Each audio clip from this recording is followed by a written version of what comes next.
আল্লাহু আকবার,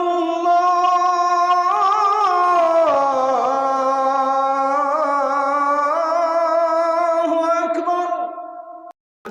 আল্লাহর নবী বলেছেন, যখন কোনো বান্দা আল্লাহ তাআলাকে সাজদা দেয়, শয়তানের তখন কষ্ট বাড়ে, শয়তানের যন্ত্রণা বাড়ে।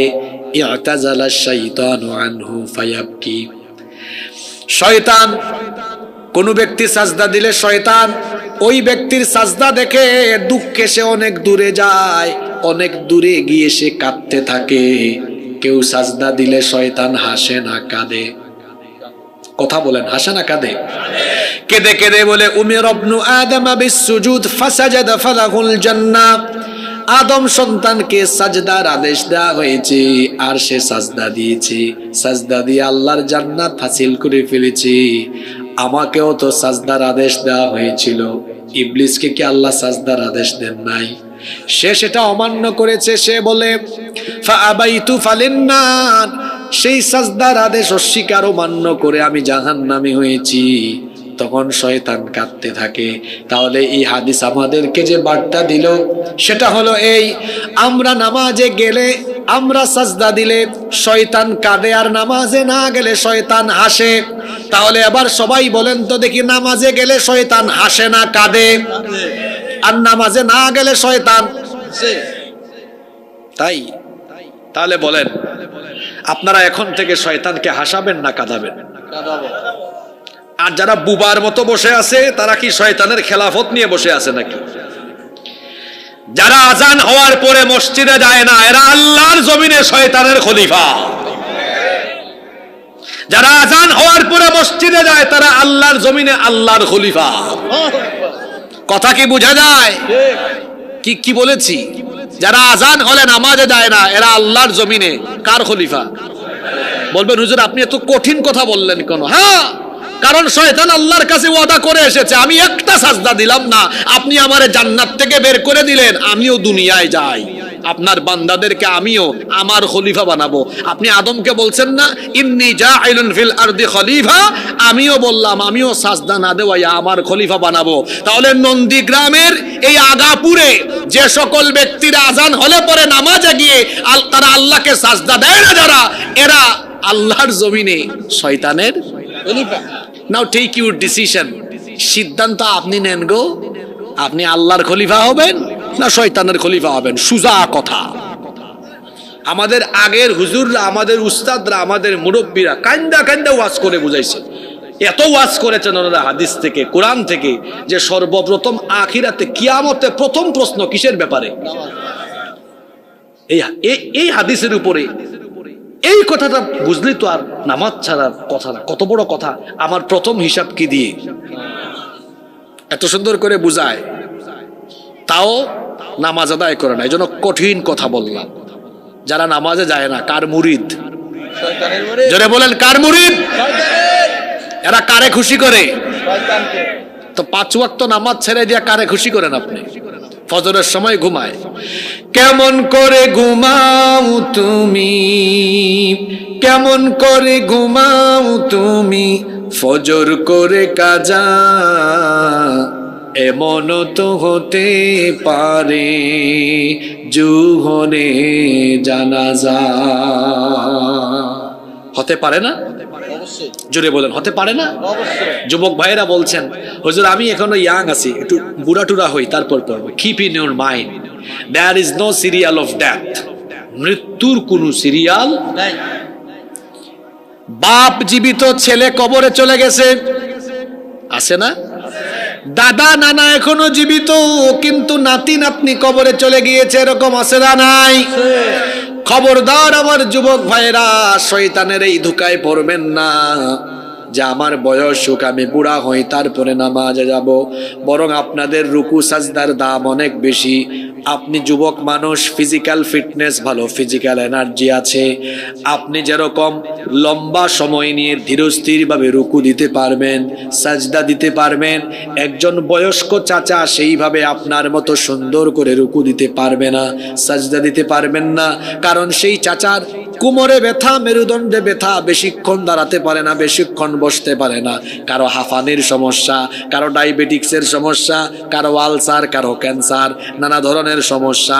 কিন্তু যুবক যখন তরুণ যৌবন বয়সে থাকে তখন তার শরীরে এনার্জি থাকে। এই জন্য বুড়া মানুষের সাজদার চাইতে যুবকের সাজদার দাম আল্লাহর কাছে অনেক বেশি। যুবকের সাজদার দাম আল্লাহর কাছে অনেক বেশি। চাচারা বলবেন, হুজুর আমরা কি দোষ করছি?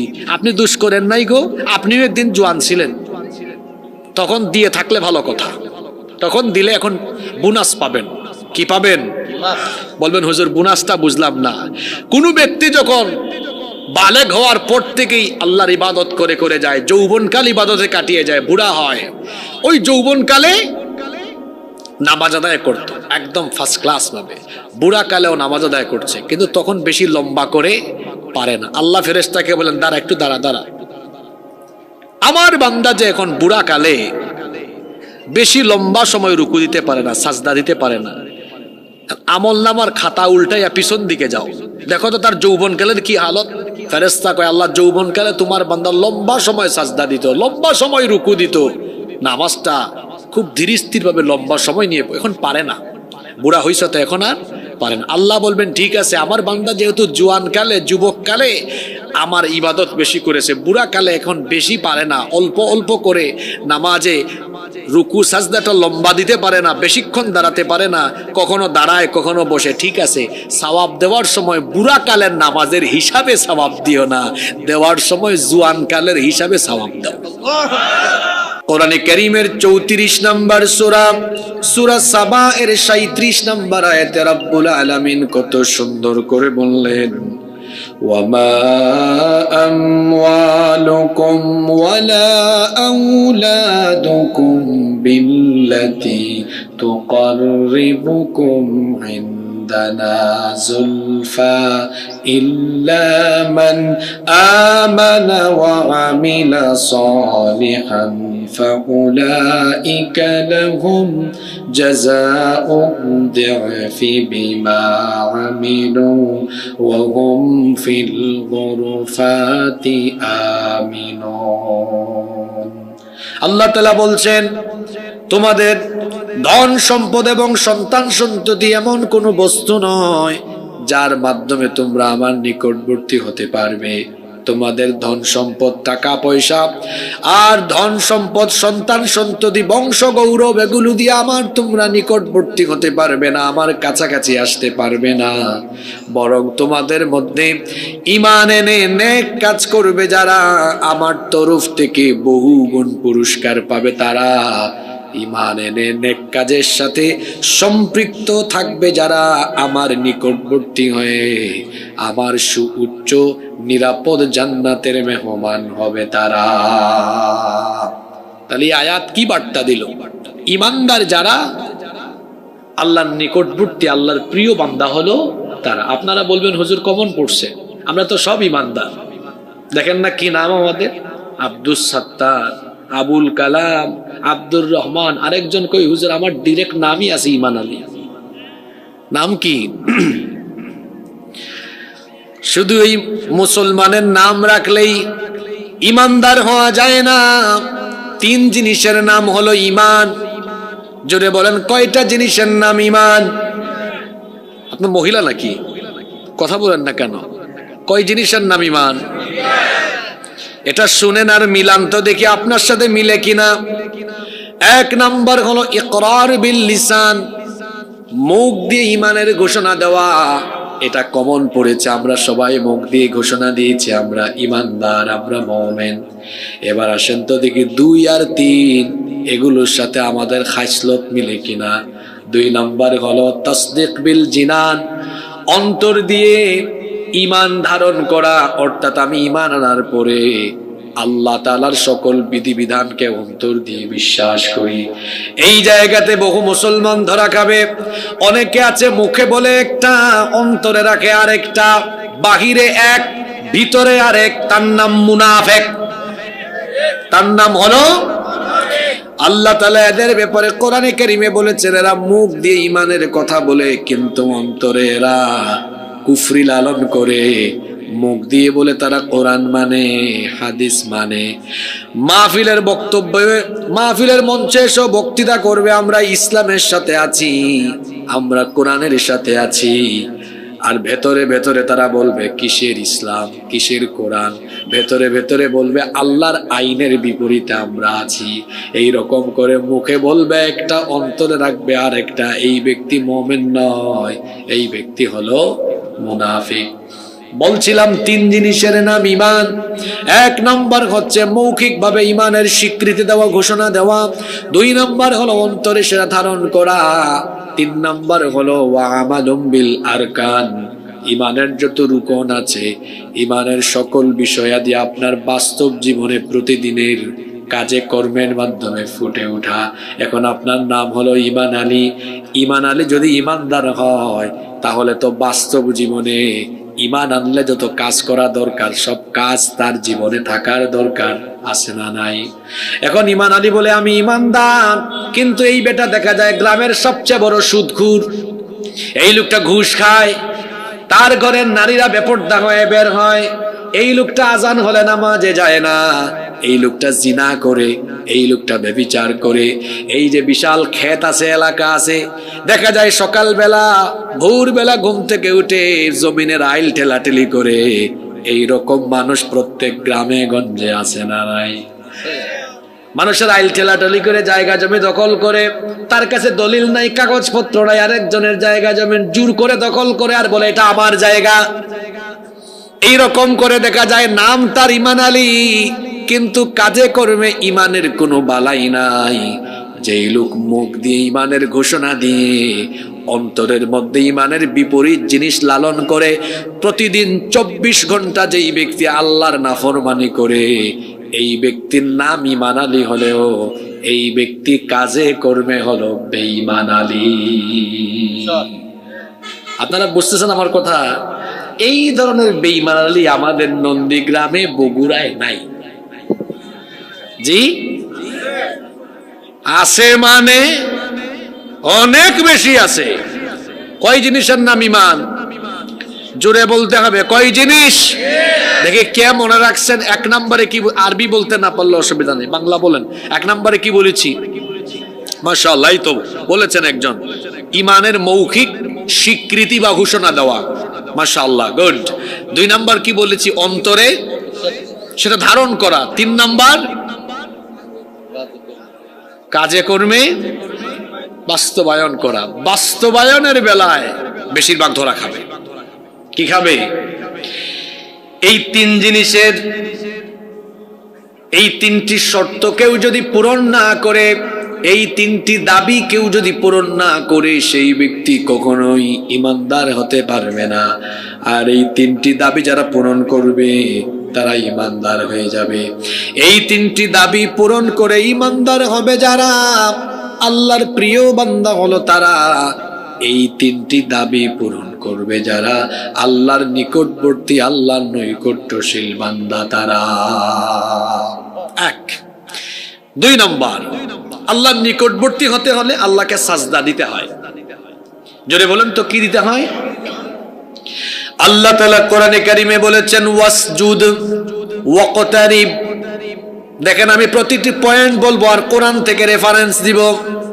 ওয়াসজুদ ওয়াকতারিব, ও আমার বান্দারা তোমরা আমাকে সাজদা দাও, আর সাজদা দেওয়ার মাধ্যমে আমার নিকটবর্তী হয়ে যাও। আল্লাহর নবী কি বলেছেন শুনেন। এই হাদিসটি মুসলিম শরীফে বর্ণিত হয়েছে। হাদিসের বর্ণনাকারী সাহাবী হচ্ছেন, সর্বাধিক হাদিস বর্ণনাকারী সাহাবী আবু হুরায়রা রাদিয়াল্লাহু আনহু। তিনি বলছেন রাসূল করিম, আমরা সবাই বলি সাল্লাল্লাহু আলাইহি ওয়াসাল্লাম বলেছেন, আকরাবু মা ইয়াকুনুল আবদু মির রাব্বিহি ওয়া হুয়া সাজিদ। আল্লাহ নবী বলেছেন বান্দা যখন আল্লাহকে সাজদা দেয় সেই বান্দা সাজদায় গেলে পরে আল্লাহর একেবারে নিকটবর্তী হয়ে যায়। বান্দা যখন আল্লাহকে সাজদা দেয় আল্লাহ কার কাছে চলে যায়?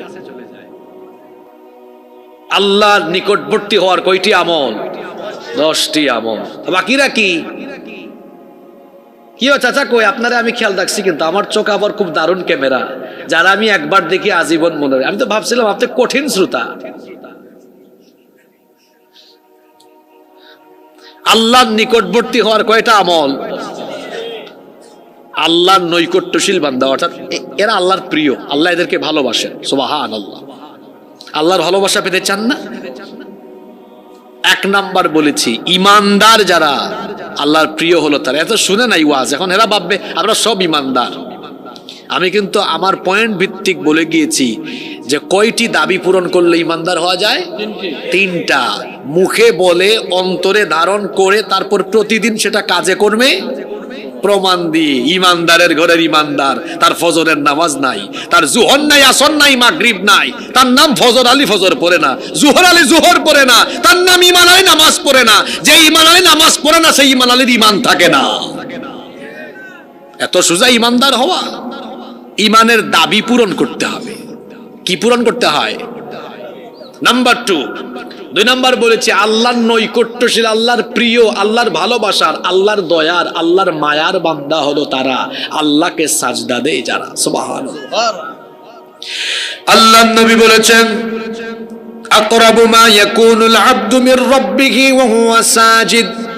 বান্দা যখন আল্লাহকে সাজদা দেয় তখন আল্লাহ আর বান্দার মাঝখানে কোনো পর্দা থাকে না।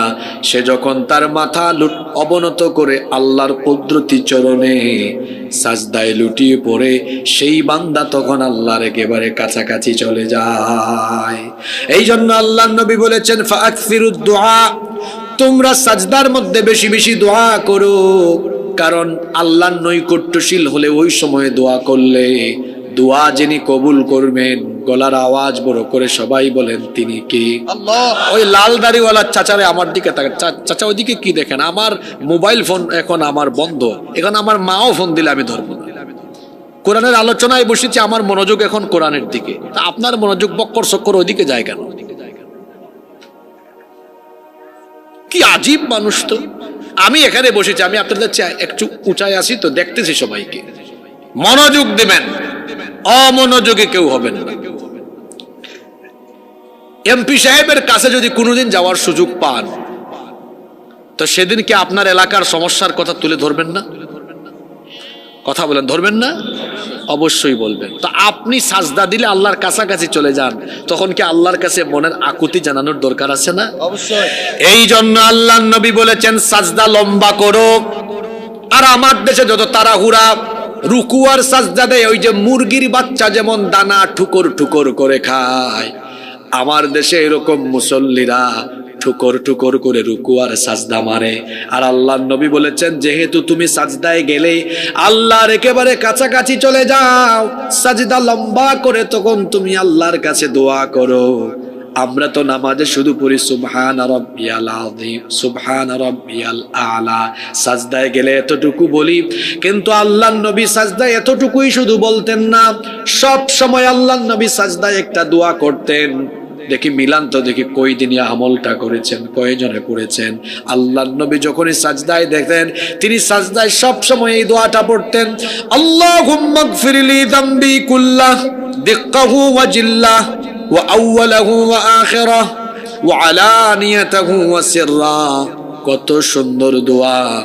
আল্লাহুম্মা গফিরলি যামবি কুল্লাহ, হে আল্লাহ আমার সব গুনাহ মাফ করো, দিক্কাহু ওয়া জিল্লাহ, ছোট বড় গুনাহ মাফ করো, ওয়া আউওয়ালাহু ওয়া আখিরা, প্রথম এবং শেষ সব গুনাহ মাফ করো, ওয়া আলানিয়াতাহু ওয়া সিররা, গোপনে আর প্রকাশ্যে যত গুনাহ হয়েছে সব মাফ করো।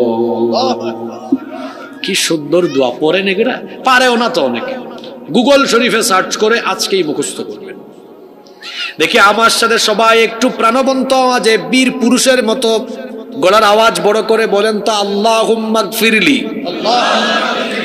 সবাই বলেন আল্লাহুম্মা গফিরলি যামবি কুল্লাহু দিক্কাহু ওয়া জিল্লাহু ওয়া আউওয়ালাহু ওয়া আখিরাহু ওয়া আলানিয়াতাহু ওয়া সিররাহু। এই দোয়াটা পড়তে হয় কোথায়?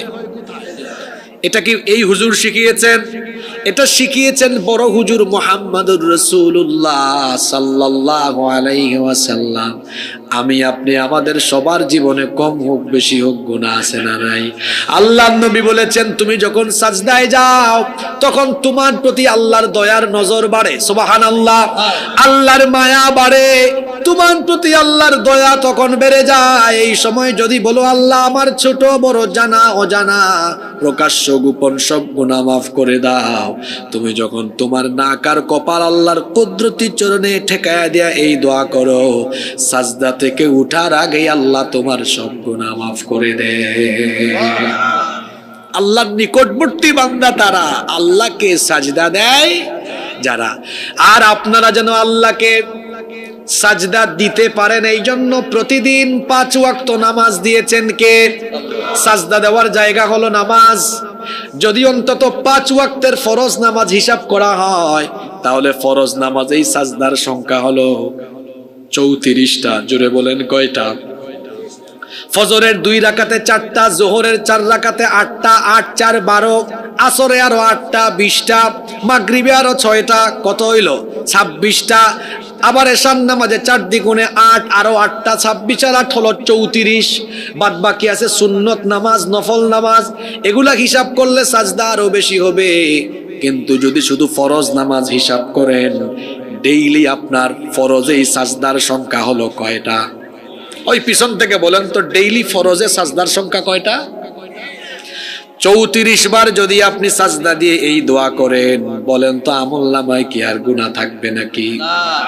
এখন আমাদের অবস্থা হলো এমন, এই যে আজকে জুমার দিন গেল, জুমার নামাজে হয়তো মসজিদ পরিপূর্ণ হয়ে গিয়েছিল, আসরের নামাজে 1 কাতার পুরা করতেও কষ্ট হবে।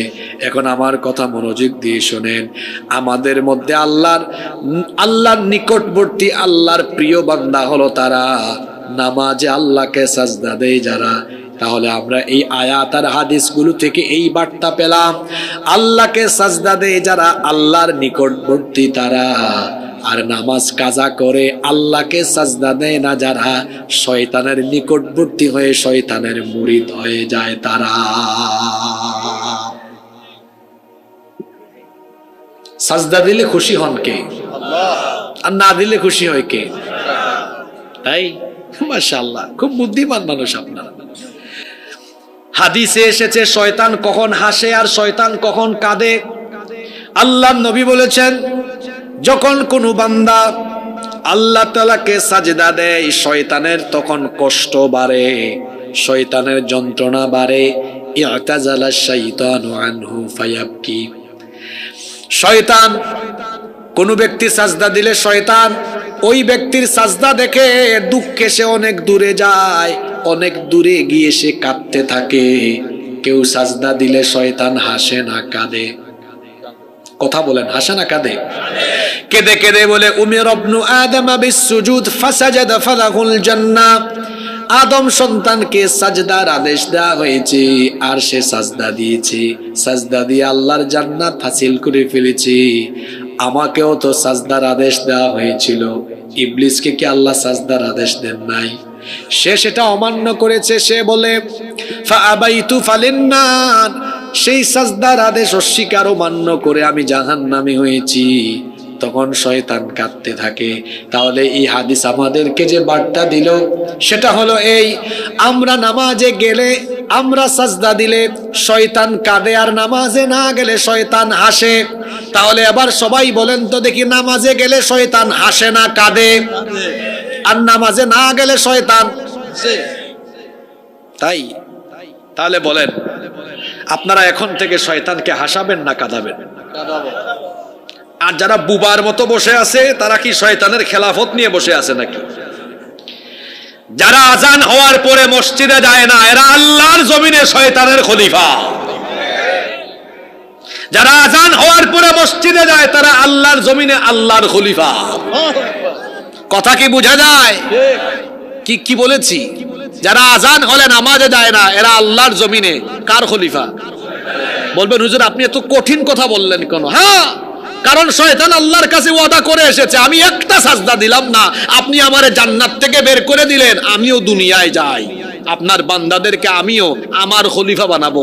আপনি আদমকে বলছেন না ইন্নী জাইলুন ফিল আরদি খলিফা, আমিও বললাম আমিও সাজদা না দেওয়াই আমার খলিফা বানাবো। তাহলে নন্দীগ্রামের এই আগাপুরে যে সকল ব্যক্তিরা আজান হলে পরে নামাজে গিয়ে তারা আল্লাহকে সাজদা দেয় না, যারা এরা আল্লাহর জমিনে শয়তানের খলিফা। নাও টেক ইউর ডিসিশন, সিদ্ধান্ত আপনি নেন গো, আপনি আল্লাহর খলিফা হবেন না শয়তানের খলিফা হবেন। সুজা কথা। আমাদের আগের হুজুররা, আমাদের উস্তাদরা, আমাদের মুরব্বীরা কান্দা কান্দা ওয়াজ করে বুঝাইছে। এত ওয়াজ করেছেন ওনারা হাদিস থেকে, কোরআন থেকে, যে সর্বপ্রথম আখিরাতে কিয়ামতে প্রথম প্রশ্ন কিসের ব্যাপারে? এই হাদিসের উপরে। এই কথাটা বুঝলি তো আর নামাজ ছাড়ার কথা না। কত বড় কথা। আমার প্রথম হিসাব কি দিয়ে এত সুন্দর করে বুঝায়, তাও নামাজ আদায় করে না, এই জন্য কঠিন কথা বললাম। যারা নামাজে যায় না কার মুরিদ? জোরে বলেন কার মুরিদ?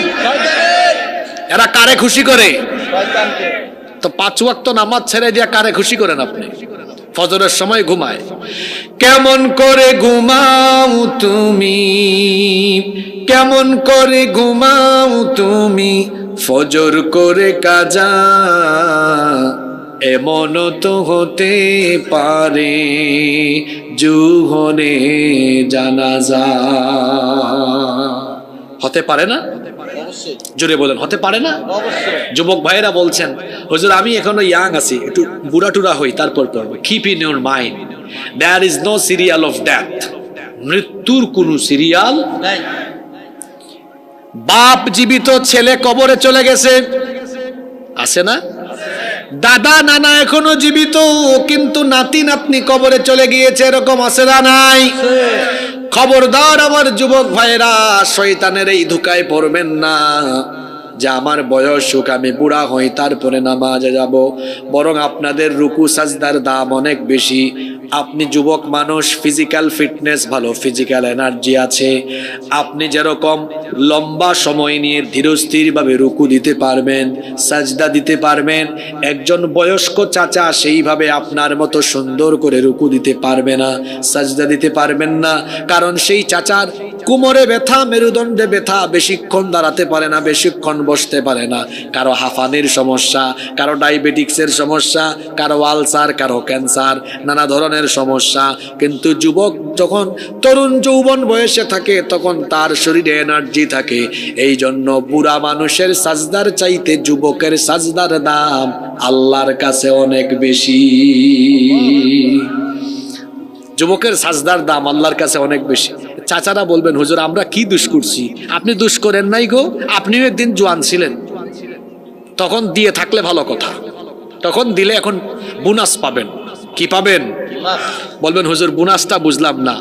কোন ব্যক্তি যখন বালেগ হওয়ার পর থেকেই আল্লাহর ইবাদত করে করে যায়, যৌবনকাল ইবাদতে কাটিয়ে যায়, বুড়া হয়, ওই যৌবনকালে নামাজ আদায় করতো একদম ফার্স্ট ক্লাস ভাবে, বুড়া কালেও নামাজ আদায় করছে, কিন্তু তখন বেশি লম্বা করে পারে না। আল্লাহ ফেরেশতাকে বলেন দাঁড়া, একটু দাঁড়া দাঁড়া, আমার বান্দা যে এখন বুড়া কালে বেশি লম্বা সময় রুকু দিতে পারে না, সাজদা দিতে পারে না, আমল নামার খাতা উল্টাইয়া পিছন দিকে যাও, দেখো তো তার যৌবনকালের কি হালত। ফেরেশতা কয় আল্লাহ যৌবনকালে তোমার বান্দা লম্বা সময় সাজদা দিত, লম্বা সময় রুকু দিত, নামাজটা খুব ধীর স্থির ভাবে লম্বা সময় নিয়ে, এখন পারে না, বুড়া হইছ তো এখন আর পারেন। আল্লাহ বলবেন ঠিক আছে, আমার বান্দা যেহেতু জোয়ান কালে, যুবক কালে আমার ইবাদত বেশি করেছে, বুড়া কালে এখন বেশি পারে না, অল্প অল্প করে নামাজে রুকু সাজদাটা লম্বা দিতে পারে না, বেশিক্ষণ দাঁড়াতে পারে না, কখনো দাঁড়ায় কখনো বসে, ঠিক আছে সওয়াব দেওয়ার সময় বুড়া কালের নামাজের হিসাবে সওয়াব দিও না, দেওয়ার সময় জোয়ান কালের হিসাবে সওয়াব দাও। তো চাচাদের জন্য দুঃখ করার কারণ নাই, যারা যৌবন কাটায় আসছেন ভালো তো ভালো, এখনো সওয়াব পাবেন। যুবকের ইবাদতের অনেক দাম। যারা যৌবনকাল আল্লাহর ইবাদতে কাটাবে, হাসরের ময়দান কায়েম হয়ে গেলে আল্লাহ বলবে যুবকদেরকে ডেকে আনো। ফেরেশতা বলবে যুবকদেরকে দিয়ে কি করেন? আমার ওই যুবকদেরকে বের করো নন্দীগ্রামের, যারা যৌবনকালে আজান হলেই মসজিদে যেত, যৌবনকাল ইবাদতে কাটিয়েছে, ডেকে আনো। তাদের হাসরের মাঠে কষ্ট হচ্ছে, ডেকে এনে আমার আরশে আজিমের ছায়ার নিচে জায়গা করে দাও। যুবক ভাইয়েরা, আজান হলে নামাজে যাবেন তো? যাবেন তো? হ্যাঁ, আল্লাহ জান্নাত বানিয়েছেন কাদের জন্য? আমাদের জন্য। জান্নাতে যেতে চান কি চান না? জান্নাতে যেতে চায়, নামাজে যেতে চায় না। যে ঈমান আপনাকে বাড়ি থেকে বের করে মসজিদে আনতে পারে না, এই দুর্বল ঈমান আপনাকে জান্নাতেও নিতে পারবে। এজন্য আল্লাহর নিকটবর্তী, আল্লাহর প্রিয় বান্দা হতে হলে কি দিতে হবে? আমার 2 নাম্বার পয়েন্ট কিন্তু ভুলে যাচ্ছেন। কি দিতে হবে? সাজদা। সাজদা দেওয়ার জায়গা কোথায়? দেখা যাবে মসজিদে আজকে। ইমাম সাহেব দেখে রাখেন, যে কুতুব ছুটে যাবে তো ওর রোগ আছে, ওর প্যান্ট ঠিক নাই, ওর লুঙ্গি ঠিক নাই, ও পেশাব করে কি নেয় না? পানি নেয় না। পেশাব করে পানি নেয় না, অপবিত্র থাকে। যে ব্যক্তি অপবিত্র থাকে, নাপাক থাকে, তার সাথে ফেরেশতা থাকে না শয়তান থাকে? কার ফ্রেন্ড? জোরে বলেন, কার ফ্রেন্ড? আর এই অবস্থায় যদি মরে যায়, চিন্তা করছেন মল্ল কি অবস্থায়? কথা বলেন, কি অবস্থায়? নাপাক অবস্থায়। কি অবস্থায়? আল্লাহ রাসূলের হাদিস কি বলে? ইউবাসু কুল্লু আবদিন আলা মা মাতা আলাইহি, যে যে অবস্থায় মরবে ওই অবস্থায় হাসরে উঠবে। নাউযু বিল্লাহি মিন, নাপাক থাকবেন না।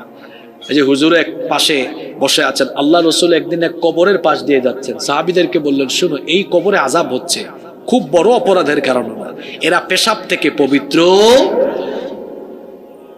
অনেকে আছে পেশাব করে পবিত্র আর হয় না, এরকম করবেন না, এটা বড় ধরনের অপরাধ, কবরে আযাব হয়। এই জন্য আল্লাহ আমাদেরকে হেদায়াত দান করেন। আল্লাহর নিকটবর্তী হওয়ার 2টা আমল বললাম। 1 নাম্বার কি হওয়া? পাক্কা ইমানদার হওয়া। কি হওয়া? মুনাফিক যেন না হই।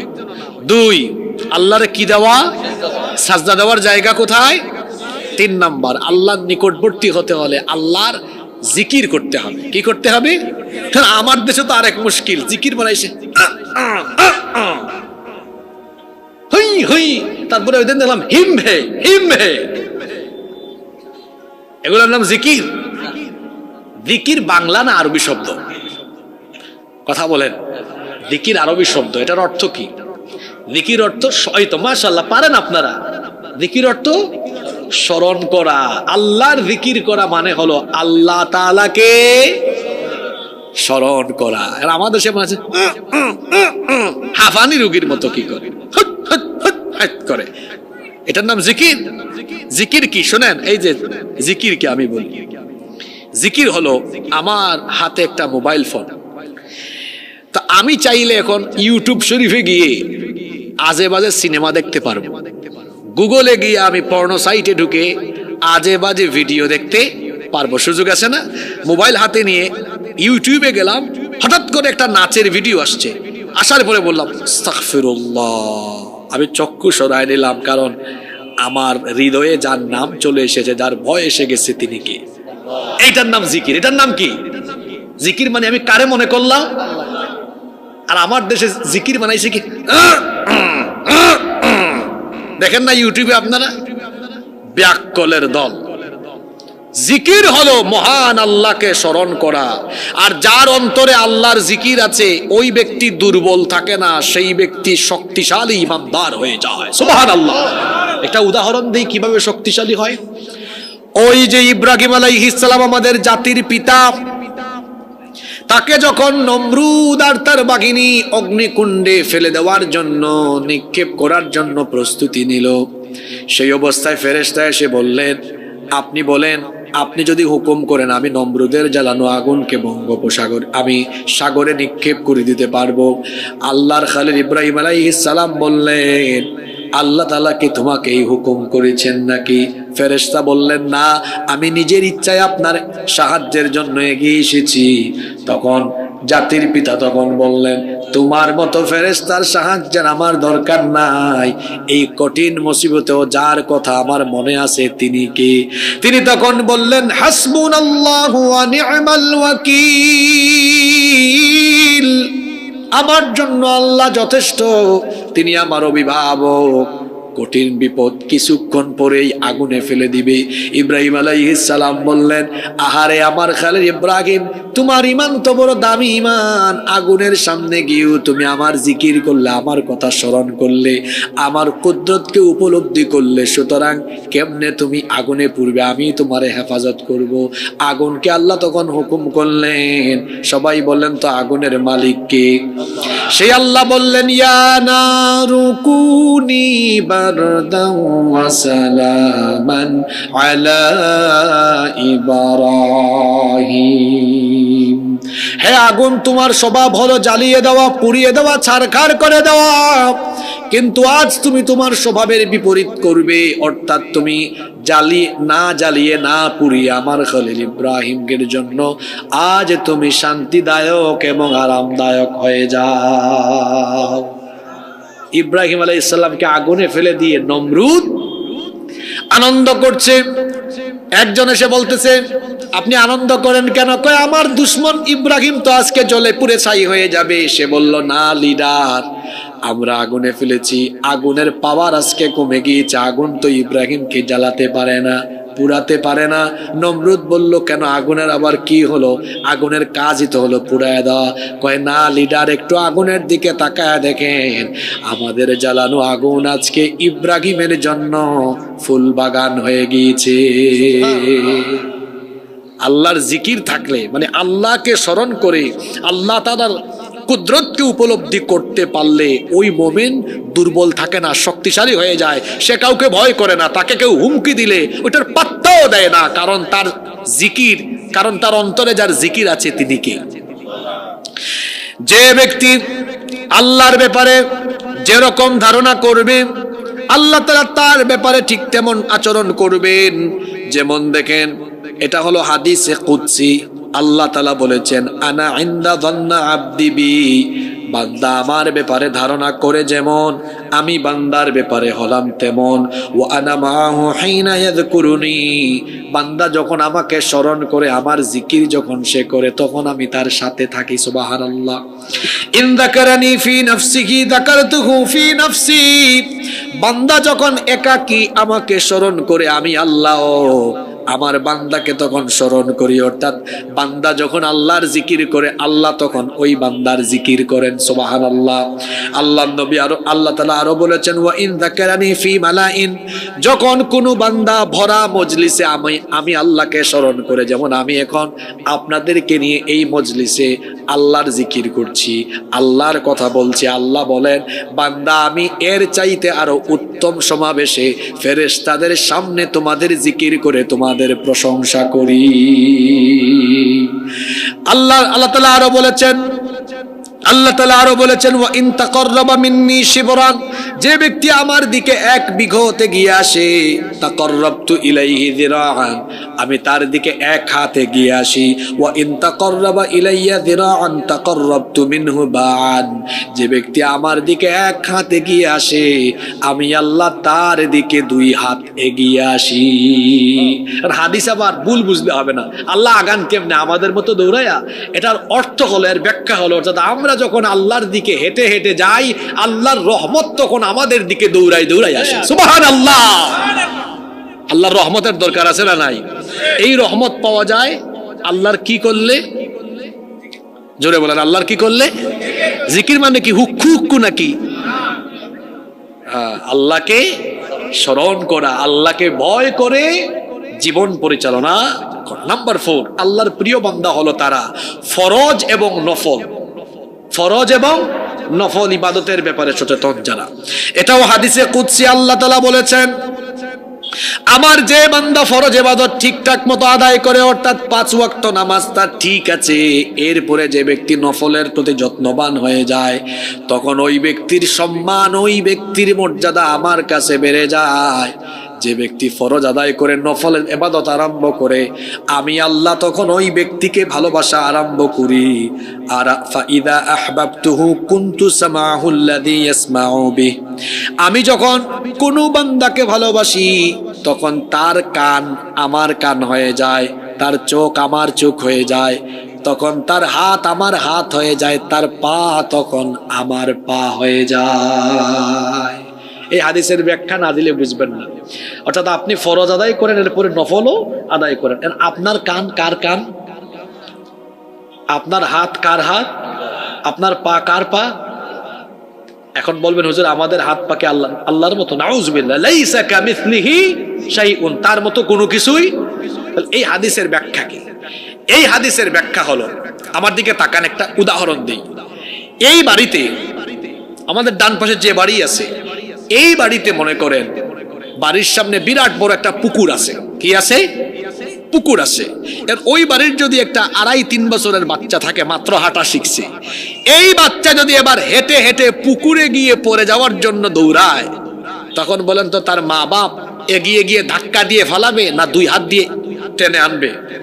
জোরে বলেন।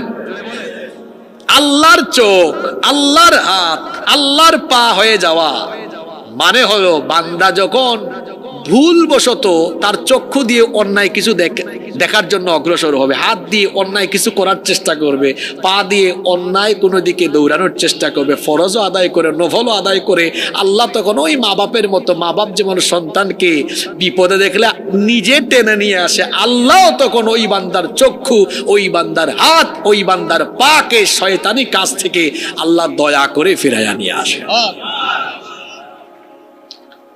কোন আমলে? এটা ফরজের পাশাপাশি কি করলে?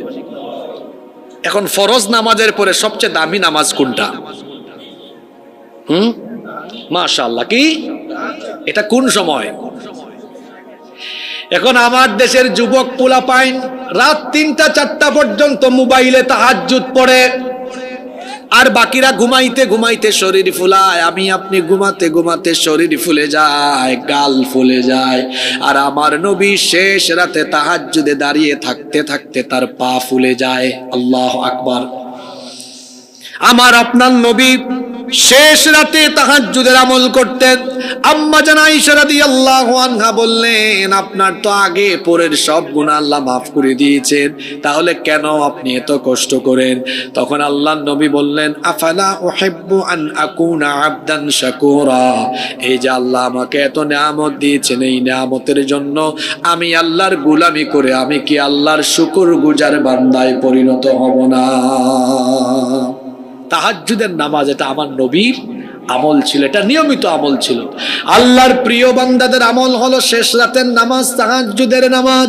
এজন্য আল্লাহ সূরা ফুরকানে বলেছেন, ওয়া ইবাদুর রাহমানিল্লাযীনা ইয়ামশুনা আলাল আরদি হাওনা ওয়া ইযা খাতাবাহুমুল জাহিলুনা ক্বালু সালামা ওয়াল্লাযীনা ইয়াবিতুনা লিরাব্বিহিম সুজদান ওয়া কিয়ামা।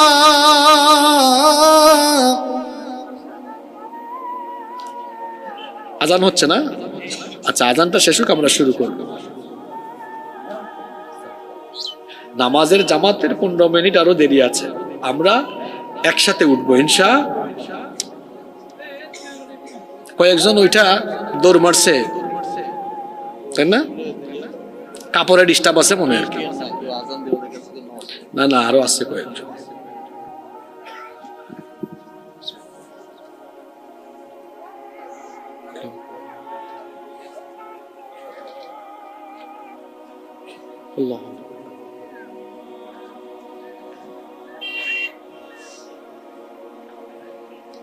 জি আলহামদুলিল্লাহ পড়েন।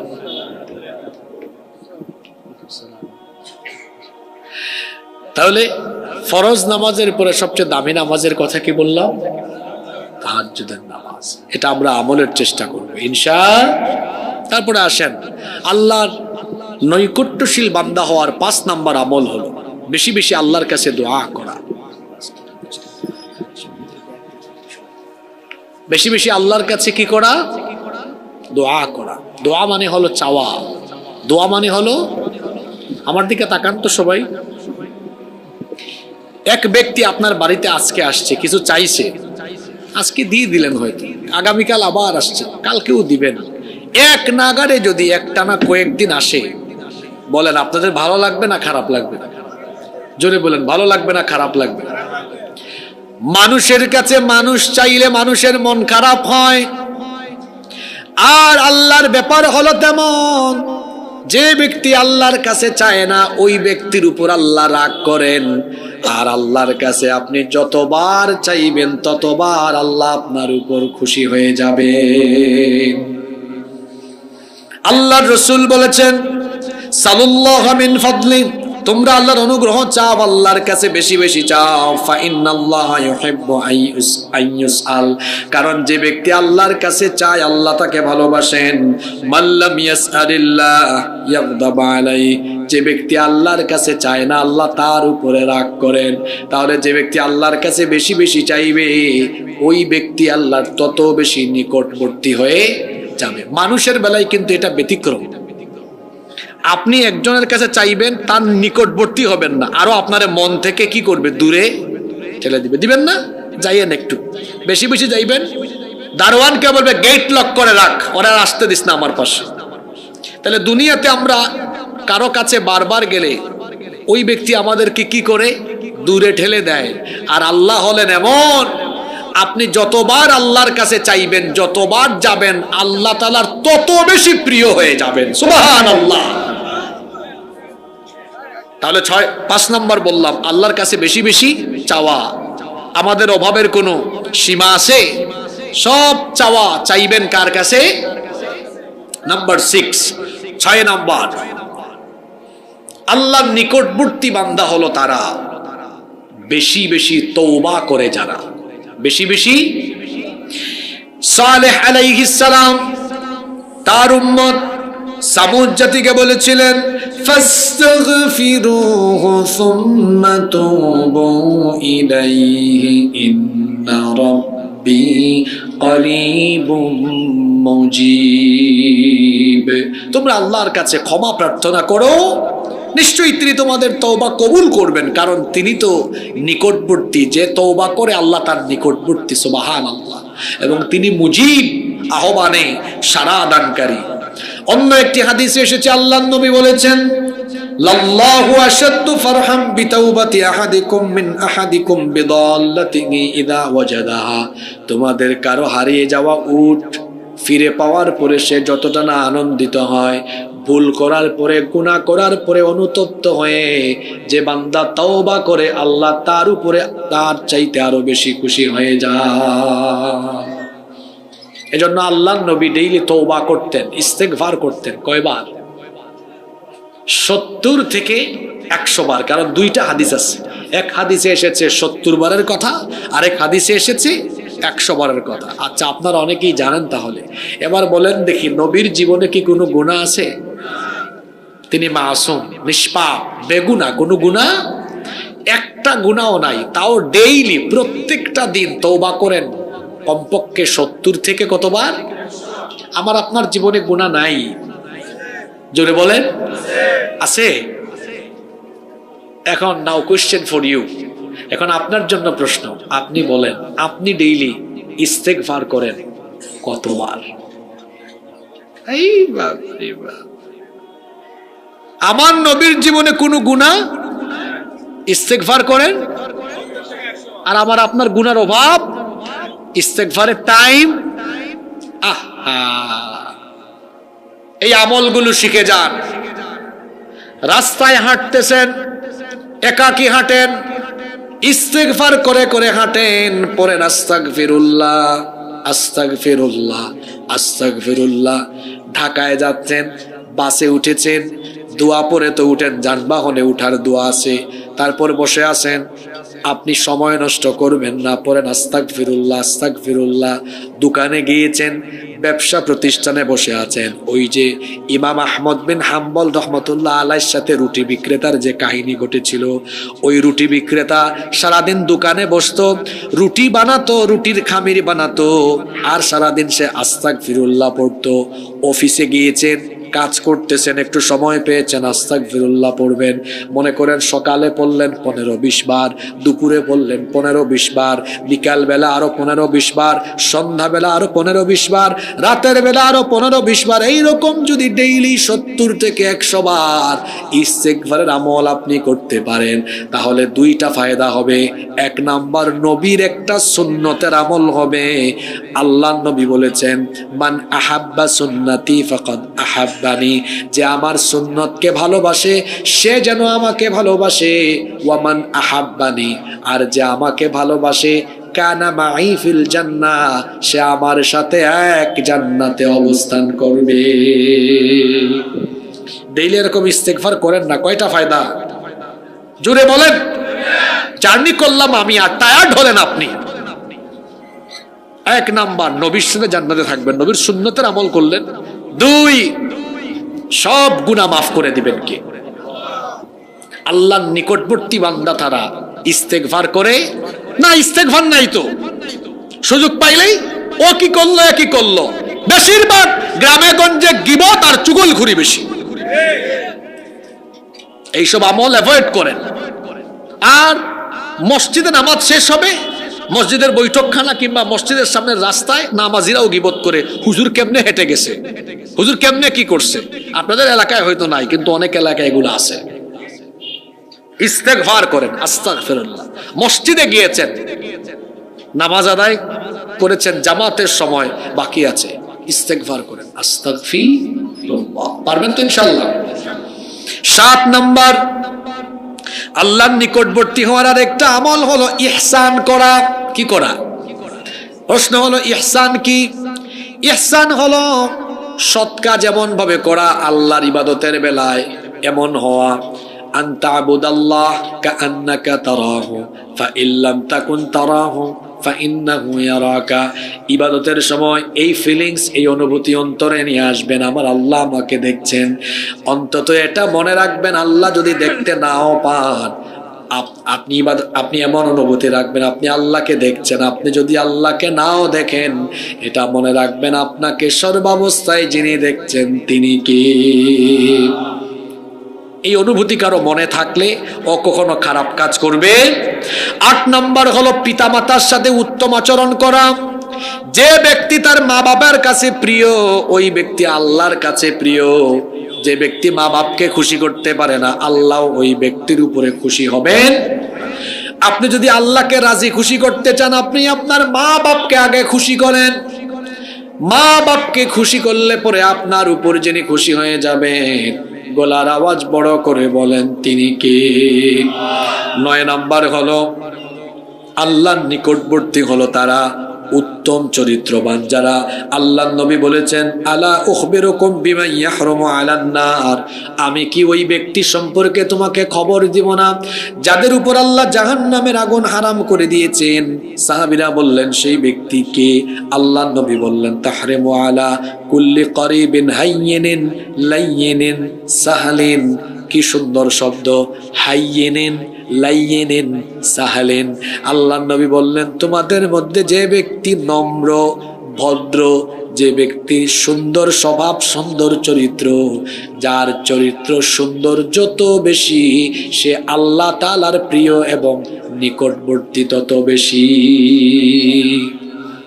এজন্য সুন্দর আচরণ করা মানুষের সাথে, নিজের জন্য যা পছন্দ করবেন অন্যের জন্য তা পছন্দ করবেন।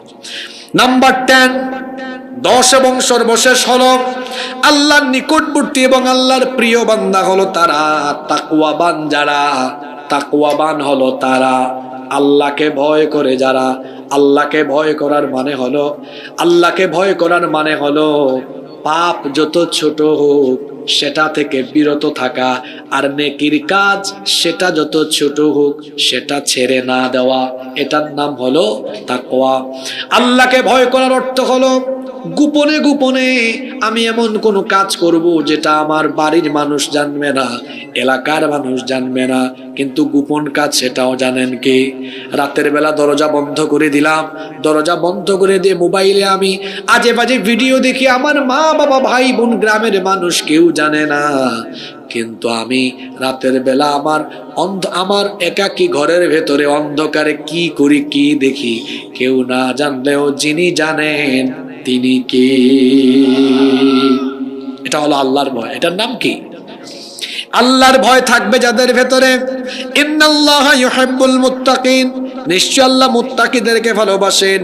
ইন্না আকরামাকুম ইনদাল্লাহি আতকাকুম, তোমাদের মধ্যে আল্লাহর কাছে সবচাইতে সম্মানিত হলো তারা, তাকওয়াবান হলো যারা।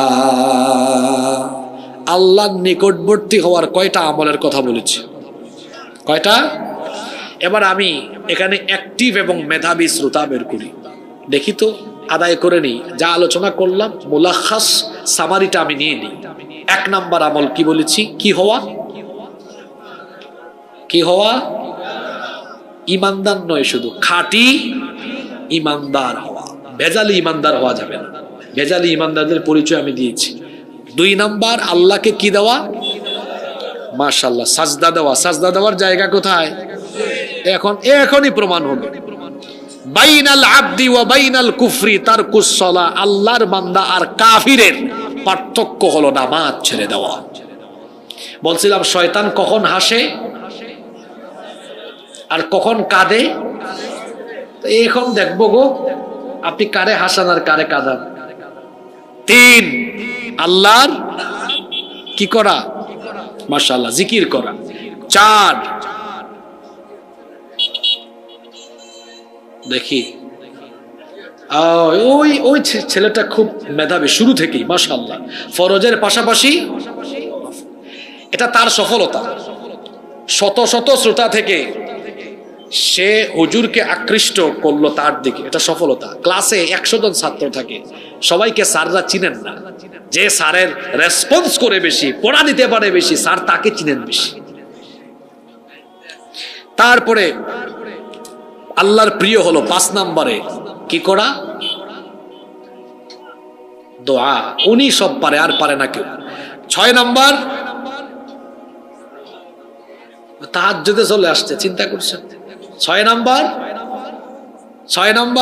ইস্তেগফার, তওবা ইস্তেগফার। 7 নম্বর ইহসান, মাশাআল্লাহ। 8 নম্বর পিতামাতার খেদমত। 9 নম্বর উত্তম চরিত্র। 10 নম্বর তাকওয়া। আজকে একটা জিনিস প্রমাণ হয়েছে যে আপনাদের এলাকায় যত মাহফিল হয়, এই মাহফিলের বেশিরভাগ বক্তাও বেহুশ হয়ে ওয়াজ করে, বেশিরভাগ শ্রোতাও বেহুশ হয়ে ওয়াজ শোনে। আজকে একটু টনক নাড়াইয়া দিয়া গেলাম, যাতে করে ওয়াজ হুশে হয়, শ্রোতাও যেন ওয়াজ হুশে শুনে। এই ভাইকে এখন গিয়ে বাড়িতে ওনার ভাই বোন পরিবারের সদস্যদের সাথে আলাপ করতে পারবে। 1 ঘন্টা সময় আমি কাজে লাগাই আসছি। এই টপিকে আলোচনা হয়েছে, এই আমলের কথা বলা হয়েছে। এটা হলো একটা মাহফিলের সফলতা, যে কি আলোচনা হলো সেটা বাড়িতে নিয়ে যেতে পারা। যে কথাগুলো বলেছি এগুলো আমলের দরকার আছে না নাই? এগুলো আমল করলে আমাদের উপর যিনি দয়াবান হয়ে আমাদেরকে যিনি তার নিকটবর্তী বান্দা বানিয়ে দিবেন, তিনি কে?